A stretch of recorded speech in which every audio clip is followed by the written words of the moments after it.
Good morning and happy Thursday. Pleasure to be back with you. Today we're going to talk about pride and how pride can get in the way of us creating unity. And I love the story in Luke chapter 18 that Jesus tells. And so I'm going to read to you and then we'll talk about it for a minute. So it says that to some who were confident of their own righteousness and looked down on everyone else, Jesus told this parable.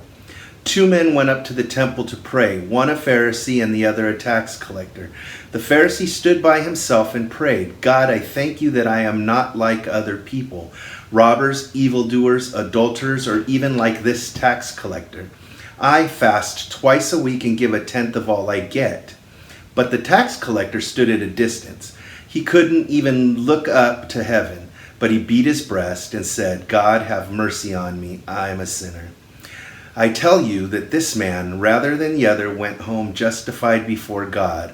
For all those who exalt themselves will be humbled, and those who humble themselves will be exalted. There's other scriptures where it says that God opposes the proud. And I think about that because, as a man who has made many mistakes in his life that I have shared openly with all of you, when I think about where I'm at now, the challenge that I have is not to become self-righteous.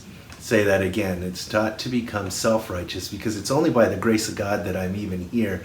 But when my wife tells me she's proud of me, then, it makes me feel good because I deal with insignificance and, have kind of a low self-esteem at times. But where I have to, like I said, be careful is that it doesn't create self-righteousness, because self-righteousness would cause me then to distance myself from others who may be struggling in the same areas I was struggling at before. And that's where pride kind of can become really dangerous.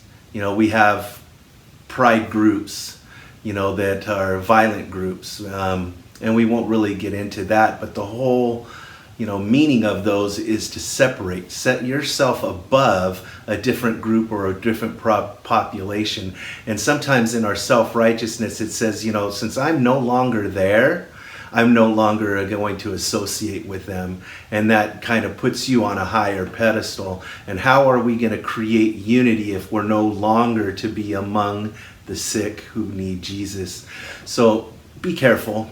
It's wonderful that God has pulled you out of whatever struggles you've been in, but don't disassociate yourself with the others that God is currently working on. God bless you, and we'll see you soon.